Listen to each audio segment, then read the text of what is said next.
गिबियावनो बर'नि बिफा बड'फ उपेन्द्र ब्रह्मनि जिउमानिसिम आंनि खुलुमनाय आरो सिबिनायखौ होग्रोदों। जाय बिथांनि नुजाथि फैनायानो बर' हारियाव जोबोद गिदिर मोनसे बिहोमा, जोबोद गिदिर मोनसे बोरमोन। नाथाय बिथाङा 34 बोसोर बैसोआवनो बुहुमनिफ्राय आनज्रायनानै थांनो गोनां जादों आरो बे हयथ' इसोरनिनो मोनसे लुबैनायमोन खोमा।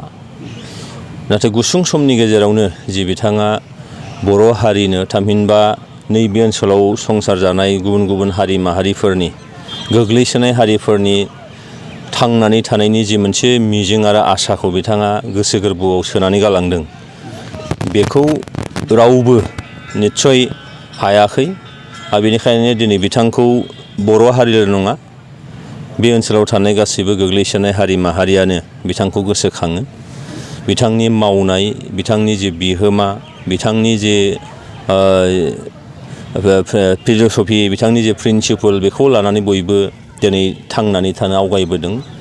जों बर' माहारियाबो बिथांनि फारसे जेसेबां सिबियो, जेसेबां बावो जोबोद खम जागोन। मानोना बर' माहारिखौ थांनानै थानायनि थाखाय बर' बायदि माहारि मोनसेयाबो, गोग्लैसोनाय हारि मोनसेयाबो जे थांनानै थानायनि मोनसे मोन्थाय दङ, संबिजिरारि मोन्थाय दङ आरो दिनै मिथिंगायारि मोनसे जोंहा गोहो जे दङ, बेखौ जे फोजाखांनानै दिनैनि नैबे थासारिसिम जोंखौ लाबोदों।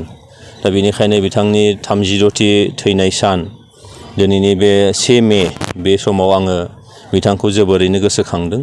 बिथांनि जिउमाया जेरावखि थायाथों मानो निस्सय बर' हारिखौ बोर सारस्रिहरगोन। मानोना बिथांनि होलांनाय जिखिनि लामा, जिखिनि खामानिफोर, बे दिनैबो आरोबाव आद्रा जानानै दं, मावबावनांगौ निस्सय दङ। बेनिखायनो साफ्रोमबो बर' माहारि जाखांबोनाय जोंनि इयुन जोलैफोर, बिथांमोनखौ आङो खावलायदों जेन' जोङो बिथांनि होलांनाय जे लामा, बे लामाजों थांनांगौ आरो बे लामाजों थांनांगौबा, हान्थिलांनांगौबा खामानि निस्सय गोबां थाबाय। बे खामानिखौ जों जाहाथे बयबो खौसेथियैनो मावलांनो हायो, बेखौ आं मिजिं खालामबाय।